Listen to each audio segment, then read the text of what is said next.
పాతాళపూర్. పురుగు పుట్ర మీద జాలి చూపిస్తే వ్యవసాయం చేయగలమా?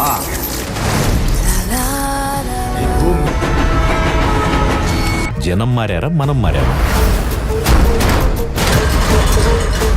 పోలీసులను హీరోలుగా చూపించడానికి సినిమాల్లో మాలాంటి వాళ్ళని ఇళ్ళలుగా చూపిస్తున్నారు, కానీ నిజానికి అంత లేదు. కండ్రగొడ్డలి పట్టిన యమధర్మరాజుది. पहचाना मुझे, डाकू महाराज.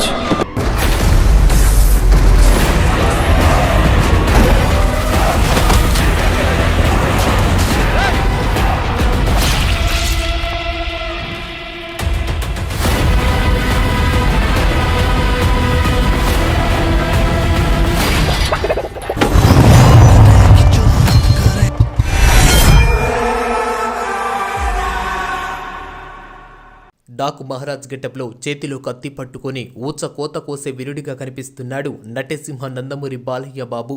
వరుస హ్యాట్రిక్ విజయాలతో జోరుమితున్న బాలయ్య ఈ మూవీతో కూడా బ్లాక్ బస్టర్ అందుకోబోతున్నారని చెప్తున్నారు.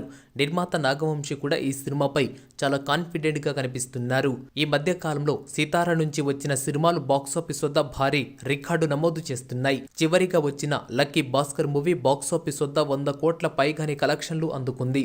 డాకు మహారాజ్ కూడా భారీ రికార్డు నమోదు చేసే అవకాశాలు కనిపిస్తున్నాయి. ఈ సంక్రాంతి రేసులో రిలీజ్ అవ్వబోతున్న 3 సినిమాలు ఒక్కొక్కటి ఒక్కొక్క జోనర్లో ఉండబోతున్నాయి. మరి ఆడియన్స్ ఏ సినిమాపై ఆసక్తి చూపిస్తారు అన్నది ఇప్పుడు ఆసక్తికరంగా మారింది. ఈ మూవీ తర్వాత పాన్ ఇండియా ప్రాజెక్టుగా భారీ హైప్ ఉన్న అఖండ 2 సినిమాలో నటించబోతున్నాడు బాలయ్య బాబు. ఏది ఏమైనప్పటికీ డాకు మహారాజు నుంచి వస్తున్న ఒక్కొక్క అప్డేట్ సినిమాపై భారీ బంచ్ క్రియేట్ చేస్తున్నాయి. మంచి టాక్ వస్తే మాత్రం ఖచ్చితంగా సంక్రాంతిన భారీ రికార్డు నమోదు చేసే అవకాశం ఉంది. ఈ వీడియో మీకు నచ్చితే లైక్ చేయండి. ఇలాంటి వీడియోస్ మరికొన్ని కావాలి అంటే ఈ ఛానల్ని సబ్స్క్రైబ్ చేసుకోండి.